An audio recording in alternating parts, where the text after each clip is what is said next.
नमस्कार दोस्तों, मेरा नाम कपिल है। आज इस ऑनलाइन प्लेटफ़ॉर्म पे हम जिस टॉपिक के बारे में बात करने वाले हैं, उस टॉपिक का नाम है इंडिया ड्रेनेज सिस्टम। जी हाँ, इंडिया का, भारत का हमारा अपवाह तंत्र की जब हम बात करते हैं, तो अपवाह तंत्र के अंतर्गत यदि बात करी जाए, तो जो नदियाँ हैं हमारे देश में, उनके बारे में जो है हम वो अध्ययन करते हैं। किस प्रकार से उन नदियों का उद्गम होता है, किस प्रकार से वो नदियाँ पठार पे और मैदान में बहती है और किस प्रकार से वह किसी समुद्र या अ, खाड़ी में जाकर समा जाती है, इसके बारे में जो है हम पढ़ेंगे। इसमें सबसे पहले जो हम बात करते हैं दोस्तों, तो हम क्या पढ़ रहे हैं? अपवाह तंत्र हम पढ़ रहे हैं, अपवाह तंत्र को हम पढ़ रहे हैं।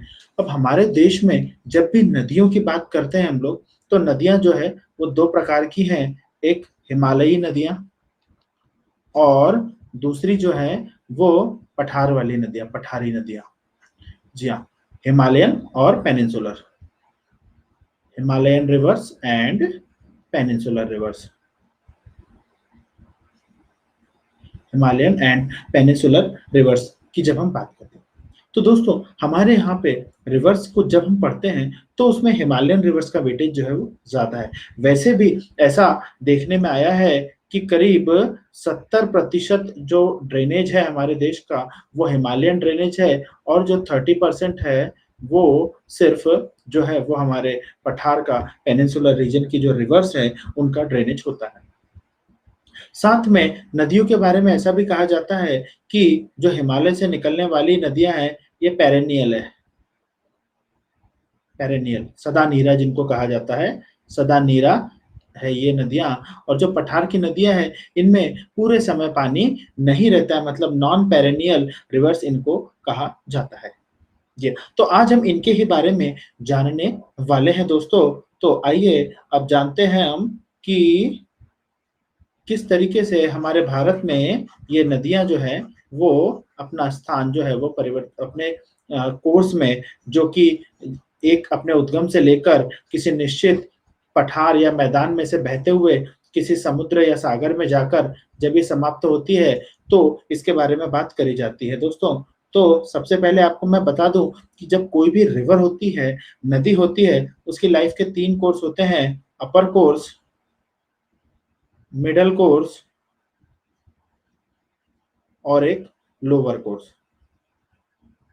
जी हाँ, जैसे इंसान की एज के 3 पार्ट्स होते हैं कि बचपन, जवानी और बुढ़ापा, वैसे ही रिवर के भी 3 एजेस होती है। अपर कोर्स मतलब वो दोस्तों जहाँ पे रिवर का ओरिजिन होता है और ओरिजिन से लेके रिवर प्लेन में या प्लेटेव में एंटर करती है, वो उसका अपर कोर्स होता है। और वहीं जब हम मिडल कोर्स की बात करते हैं, तो यहाँ पे रिवर जो है अपने कांस्टेंट फ्लो से, जी हाँ, कैसे फ्लो से?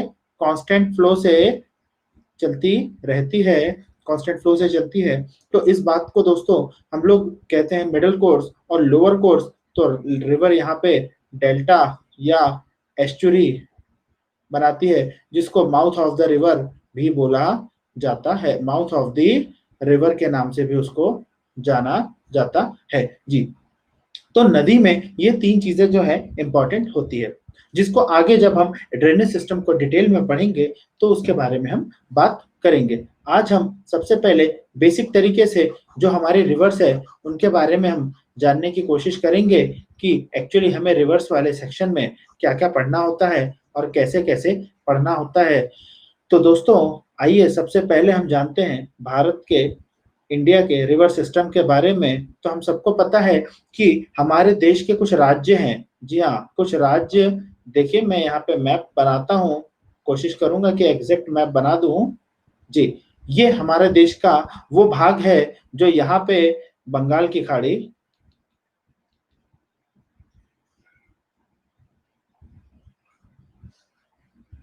अरब सागर और यहाँ पे हिंद महासागर, ये 3 हैं। साथ में कुछ राज्य हमारे जो कि यहाँ पे आते हैं, तो पहला राज्य है गुजरात, महाराष्ट्र, गोवा, कर्नाटक और केरल। फिर ऊपर से यहाँ पे बंगाल, जिसको वेस्ट बंगाल हम लोग बोलते हैं, फिर उड़ीसा, आंध्र प्रदेश और तमिलनाडु। ये राज्य जो है हमारे देश के, ये राज्य जो है समुद्र के साथ अपनी तटरेखा बनाते हैं। तो जाहिर सी बात है दोस्तों कि हमारे देश में जितनी भी नदियां होंगी वह इन्हीं राज्यों से गुजरती होंगी और अंत में जाकर किसी सागर में ये मिल जाती हैं।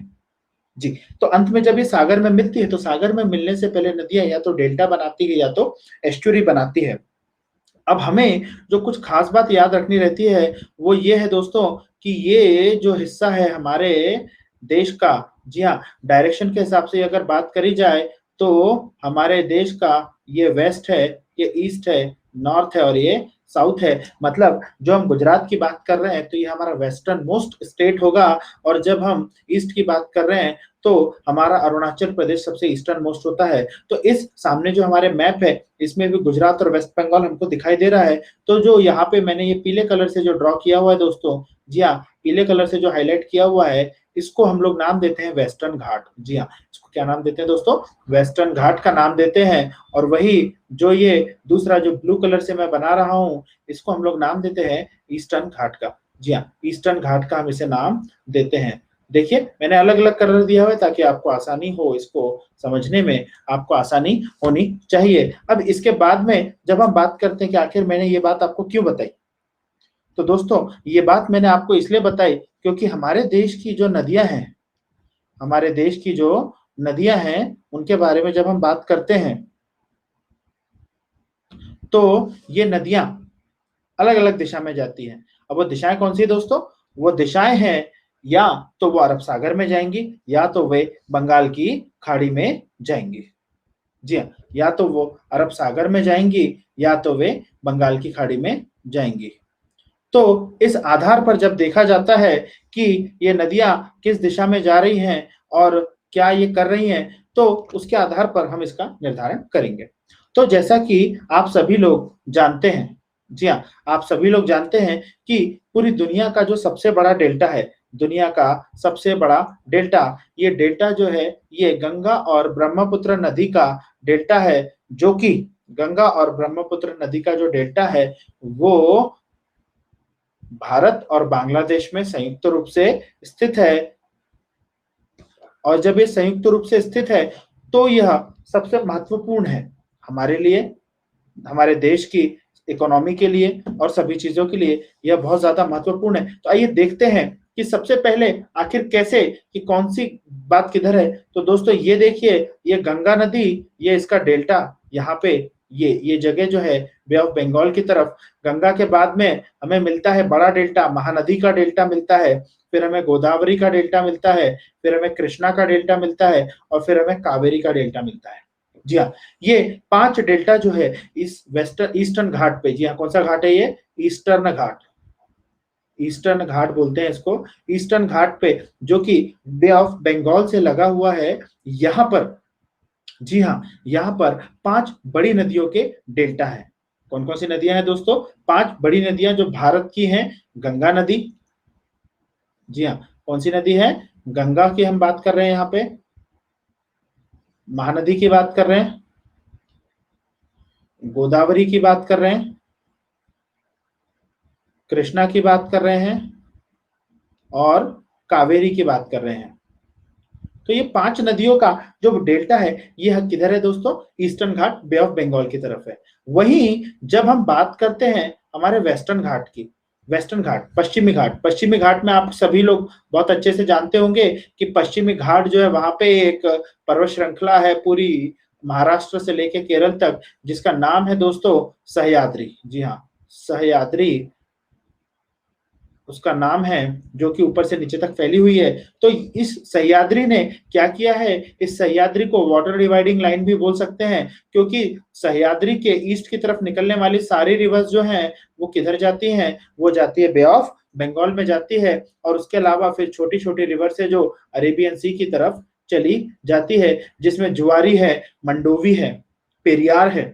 जी हाँ, जुआरी, मंडोवी, पेरियार। और इसके अलावा यदि हम बात करें हमारे मुख्य पठार की, जो मुख्य पठार से निकलने वाली एक नदी है जी आप सभी ने नाम सुना होगा माँ रेवा का, नर्मदा नदी का आपने नाम सुना होगा। तो उस बेसिस पे जब हम बात करते हैं तो वो नर्मदा नदी अमरकंटक, जी हाँ, महाराष्ट्र मध्य प्रदेश के अमरकंटक से निकलकर बहती है किस तरफ? खंबात की खाड़ी तक। जी हाँ, खंबात की खाड़ी तक ये बहती है। इसी के पैरेलली एक नदी और बहती है, उसको कहते हैं हम लोग ताप्ती। ये भी जाती है कहाँ दोस्तों? ये भी खंबात की खाड़ी की तरफ जाती है, अरब सागर में जाती है। वहीं जो है गुजरात की एक नदी नाम है जिसका साबरमती। जी हाँ, साबरमती। साबरमती नदी है, नर्मदा है, ताप्ती है। साबरमती, नर्मदा, ताप्ती। एक और नाम है लूनी, पर ये लूनी जो है अरब सागर तक नहीं पहुंच पाती है। और हमने अभी नाम देखा मंडोवी, और मंडोवी के अलावा जुआरी। ये नदियां जो है ये अरब सागर में जाने वाली प्रमुख नदियों में से एक है दोस्तों। तो इस पूरे चैप्टर में हमको इन सब के बारे में ही जानना है कि किस प्रकार से इन नदियों को हम पढ़ते हैं। तो आइए दोस्तों अब आगे बढ़ते हैं कि हम लोग इसमें जो भी चीजें हैं, तो सबसे पहले अगर हम बात कर रहे हैं कि हमारे देश की जो नदियां हैं वो तीन अलग अलग दिशाओं में जाती हैं। जी हाँ, तीन अलग अलग दिशाएं या तीन अलग अलग उनके ड्रेनेज के एंड्स होते हैं।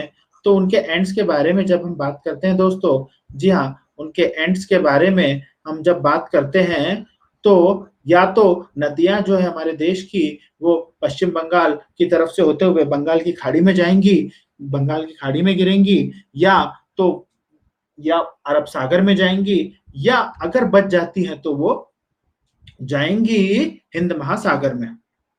तो एनडीए और सीडीएस के एग्जाम में एक बार से क्वेश्चन पूछ चुका है कि निम्नलिखित में से कौन सी नदी, which of the following river drains into the Indian ocean? जी हाँ, इसका जवाब आपको हमारे चैप्टर में आगे मिल जाएगा। तो आइए दोस्तों अब समझते हैं कि ड्रेनेज सिस्टम क्या है हमारे इंडिया का, जिसकी आउटलाइन हम ऑलरेडी तैयार कर चुके हैं। आइए अब इसमें आगे हम बढ़ते हैं।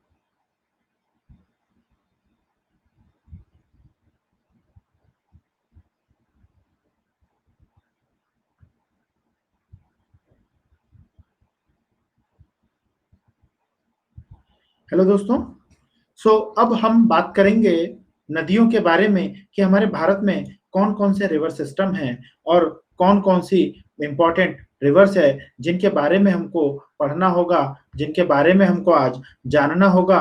तो आइए दोस्तों बात करते हैं। तो सबसे पहले जो पढ़ा जाता है वह सिंधु नदी तंत्र पढ़ा जाता है। जी हाँ, सिंधु नदी तंत्र पढ़ा जाएगा। सिंधु नदी तंत्र, जिसको इंग्लिश में कहते हैं दोस्तों इंडस रिवर सिस्टम। चूंकि ये सिस्टम पूरे तरीके से इंडिया में नहीं है, इसलिए इससे प्रश्न पूछने का जो तात्पर्य होता है, तो इसमें से हिस्ट्री से रिलेटेड क्वेश्चन पूछ लिया जाता है। जैसा कि कई बार एग्जाम में देखा गया है कि ऐसा पूछा जाता है कि किसी एक नदी का नाम दे दिया जाता है, कि नाम दे दिया है कि सतलज नदी का प्राचीन नाम क्या था, या झेलम का प्राचीन नाम क्या था, या चिनाब का, रावी का या ब्यास का प्राचीन नाम क्या था। इसके आधार पर जो है वो प्रश्न हम लोगों को पूछे जाते हैं। या कभी कभी ऐसा भी पूछा जाता है कि निम्नलिखित में से कौन सी जो नदी है वो किस स्थान से उद्गम करती है और कौन सा प्रमुख शहर किस नदी के किनारे बसा हुआ है। तो दोस्तों जब हम बात करते हैं सिंधु नदी तंत्र की, तो सबसे पहले हम पढ़ते हैं इंडस रिवर को, सिंधु नदी को पढ़ते हैं, इंडस रिवर को पढ़ते हैं। इंडस की पहले ही ट्रिब्यूटरी, कारण यह है कि इंडस जो है दोस्तों ये तिब्बत में से आती है और भारत में एक उत्तर पश्चिम दिशा की ओर, जी हाँ, उत्तर पश्चिम दिशा की ओर बढ़ती हुई पीओके में चली जाती है, और पीओके से फिर ये टर्न होके, जी हाँ, टर्न होती है, एक ऐसा टर्न ये लेती है इस तरीके से नीचे से ऊपर जाती है और फिर ये इस तरीके से पाकिस्तान की तरफ जो है वो टर्न लेती है।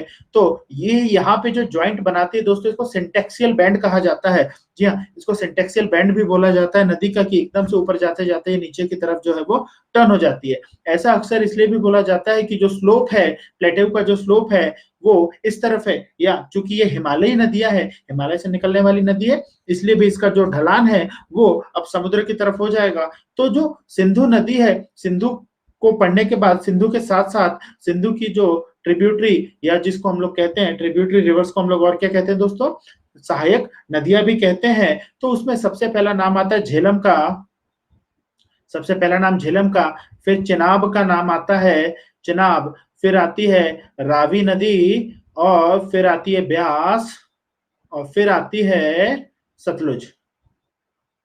जी हाँ, ये नदियां जो है ये मुख्य रूप से सिंधु नदी तंत्र में पढ़ी जाने वाली नदियां होती हैं। जी हाँ, सिंधु नदी तंत्र में पढ़ी जाने वाली नदियां है ये। इसके बाद जब हम बात करते हैं कि अगला जो नदी तंत्र है जो हम पढ़ते हैं दोस्तों, तो उस नदी तंत्र के हिसाब से, जी हाँ, आप समझ ही गए होंगे कि उसका नाम है गंगा नदी तंत्र। जी हाँ, गंगा नदी तंत्र,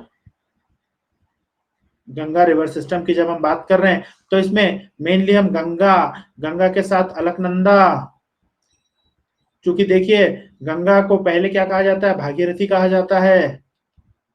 जी हाँ, गंगा को भागीरथी कहा जाता है। ये इसके अलावा बहुत सारी जो गंगा की ट्रिब्यूटरीज है, ऐसी ट्रिब्यूटरीज, ऐसी सहायक नदियां जो जिनको मिलकर गंगा बनती है, जो कि कहां पर है, जो ऋषिकेश, जी हाँ, ऋषिकेश के पहले, ऋषिकेश के पहले, क्योंकि गंगा नदी जो है हम ऐसा मानते हैं कि उत्तराखंड में गंगोत्री से, गंगोत्री ग्लेशियर से ये निकलती है, और जब ये निकलती है तो इसका नाम जो होता है वो भागीरथी होता है। और भागीरथी के बाद जब ये आगे बढ़ती जाती है तो इसमें बहुत सारी नदियां आती है, और एक प्रमुख जगह आती है दोस्तों, नाम सुना होगा, तीर्थ यात्रा पे भी जाते हैं लोग, नाम है उस जगह का देवप्रयाग। जी हाँ, देवप्रयाग से जो है गंगा नदी को जो है भागीरथी और अलकनंदा जहाँ पे मिल जाती है, गंगा नदी इस तरीके से अलग डायरेक्शन से आती है, अलकनंदा ऊपर से आती है, और ये जो जगह है ये है हमारी देवप्रयाग। जब ये देवप्रयाग पे मिलती है तो उसके बाद में इसका नाम जो हो जाता है दोस्तों वो गंगा हो जाता है,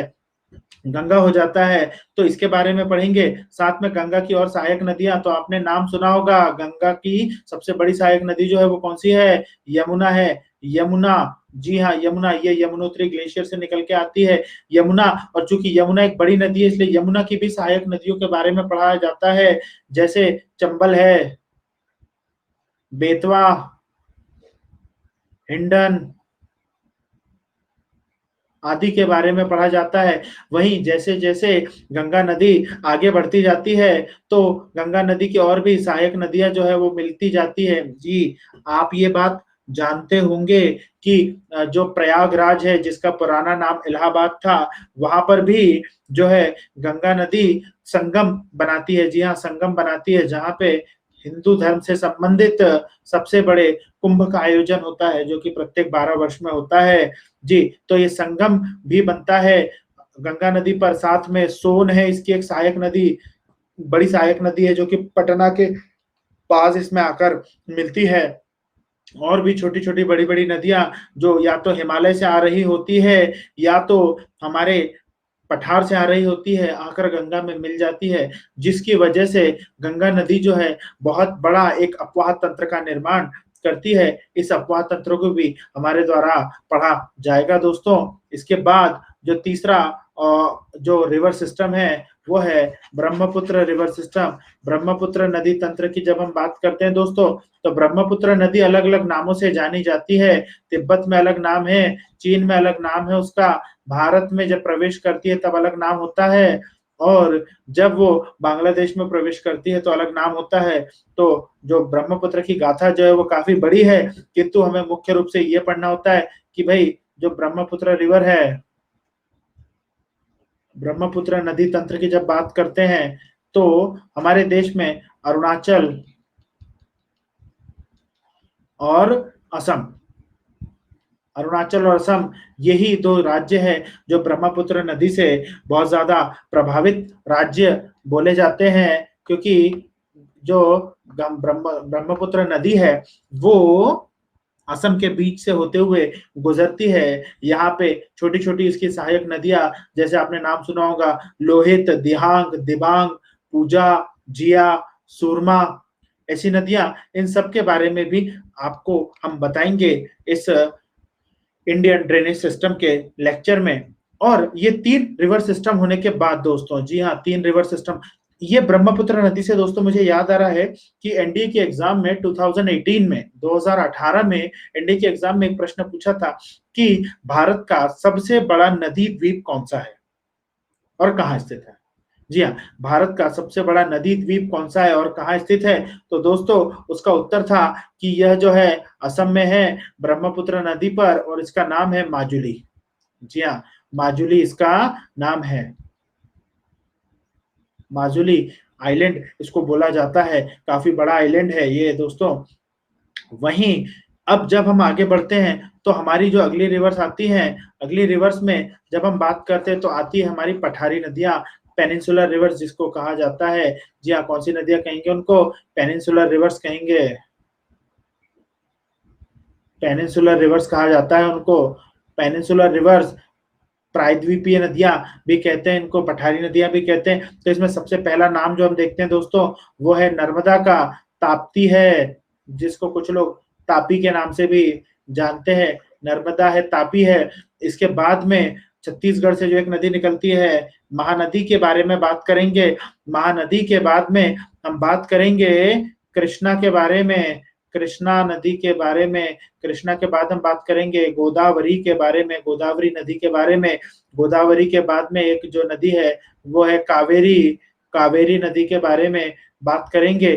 तो ये नदियां जो है ये बड़ी नदियां हैं। साथ में अभी मैंने क्लास जब चालू करी थी तब आपको बताया था कि भाई और भी नदियां हैं, जैसे गोवा की नदियां, मंडोवी। जी हाँ, मंडोवी है। और एक कौन सी नदी है दोस्तों, बहुत ही फेमस नदी है गोवा में, मंडोवी नदी। जी हाँ, और एक है जुआरी नदी, जुआरी नदी। ये कुछ नदियां हैं जिनके बारे में हमें डिटेल में पढ़ना होगा, और साथ में इन नदियों के बारे में और भी डिटेल्स हमें जाननी होगी, क्योंकि नदी एक छोटा सा टॉपिक नहीं है दोस्तों। हर एक एग्जाम ऐसा होता है जिसमें रिवर सिस्टम से जो है वो क्वेश्चन पूछा जाता है। और रिवर सिस्टम से क्वेश्चन आने का मतलब यह है कि या तो आपसे नदी का नाम पूछेगा, नदी का उद्गम पूछेगा, उसका ओरिजिन पूछेगा, वो कहाँ कहाँ से फ्लो होती है वो आपसे पूछेगा, या वो आपसे ये जानने की कोशिश करेंगे कि आप उस नदी के किनारे बसे हुए कौन से शहरों के बारे में जानते हैं इस नदी पर। अब नदियों का ये तो एक फिजियोलॉजिकल एक इंट्रोडक्शन होता है कि भाई फिजिकली हम लोगों को दिखाई देती कि नदियां कहाँ कहाँ कैसी कैसी बहती है। पर जब हम लोग इकोनॉमिक सेंस की बात करते हैं, जी दोस्तों, जब हम रिवर्स के इकोनॉमिक सेंस की बात करते हैं तो ये इकोनॉमिक सेंस में रिवर्स के ऊपर सबसे पहले दोस्तों हम बनाते हैं क्या? जी हाँ, सबसे पहले बनाए जाते हैं रिवर्स के ऊपर डैम्स बनाए जाते हैं। जी, क्या बनाए जाते हैं? डैम्स बनाए जाते हैं, बांध बनाए जाते हैं, और बांधों से चलती है अलग अलग परियोजनाएं। जी हाँ, बांध, डैम बनाए जाते हैं जिसको हम लोग क्या कहते हैं? बांध बोलते हैं। ये एक मल्टीपर्पज प्रोजेक्ट होते हैं, बहुउद्देशीय, बहुउद्देशीय परियोजना बोलते हैं इसको, बहुउद्देशीय परियोजना, जिसका पहला उद्देश्य होता है सिंचाई, दूसरा उद्देश्य होता है बिजली का उत्पादन, इलेक्ट्रिसिटी प्रोडक्शन, बिजली उत्पादन। तीसरा होता है बिजली उत्पादन के अलावा मछली पकड़ना, मछली पालन हो गया, और बाढ़ को नियंत्रित करना। जी हाँ, बाढ़ का नियंत्रण, क्योंकि जो हमारे देश की नदियां हैं, हमारे देश में चूंकि मानसूनी क्लाइमेट है, मानसूनी जो है जलवायु है, जिसके कारण हमारे देश में बहुत सारी नदियां जो है वो मानसून में बहुत ज्यादा पानी को हमारे प्रायद्वीप से लेकर समुद्र की ओर लेकर जाती है। जब ऐसा होता है तो उस पानी को रोकने के लिए हम लोग डैम्स का भी निर्माण करते हैं। सिंचाई के लिए हम लोगों ने कैनल्स, नहरों का निर्माण किया हुआ है, और हाइड्रो इलेक्ट्रिक प्रोजेक्ट्स भी जो है हम वो चलाते हैं दोस्तों। तो इस आधार पर जब बात करी जाती है तो नदी जो इंडिया का ड्रेनेज सिस्टम है, अपने आप में एक बड़ा ड्रेनेज सिस्टम होता है, जिससे कि लगभग हर एक एग्जाम में क्वेश्चन जो है हमारे लिए तैयार होता है दोस्तों। तो आज जो हमने पढ़ा ये सिर्फ एक इंट्रोडक्शन था इंडियन रिवर सिस्टम के बारे में। अगली क्लास में हम इंडियन रिवर सिस्टम को डिटेल में पढ़ेंगे, जिसमें सबसे पहला होगा हमारा इंडस रिवर सिस्टम, सिंधु नदी तंत्र, दूसरा होगा हमारा गंगा नदी तंत्र, जिसमें कि गंगा की संबंधित सभी छोटी-छोटी, बड़ी-बड़ी नदियाँ जो बहुउद्देशीय परियोजनाएँ वो सभी के बारे में हमारे द्वारा पढ़ा जाएगा। तीसरा जो होगा वो होगी हमारी ब्रह्मपुत्र नदी तंत्र, और जब हम चौथे नंबर पे आएँगे तो हम प्रायद्वीपीय की सभी नदियों के बारे में पढ़ेंगे दोस्तों। तो आज की क्लास बस इतनी ही है। आपका अगर कोई सुझाव है, आप कोई जानकारी हमसे साझा करना चाहते हैं, तो आप हमारे यूट्यूब चैनल पर, फेसबुक पर और इंस्टाग्राम पर आप हमसे संपर्क कर सकते हैं। ये क्लास आप नालंदा एकेडमी इंदौर से ले रहे हैं। धन्यवाद। जय हिंद।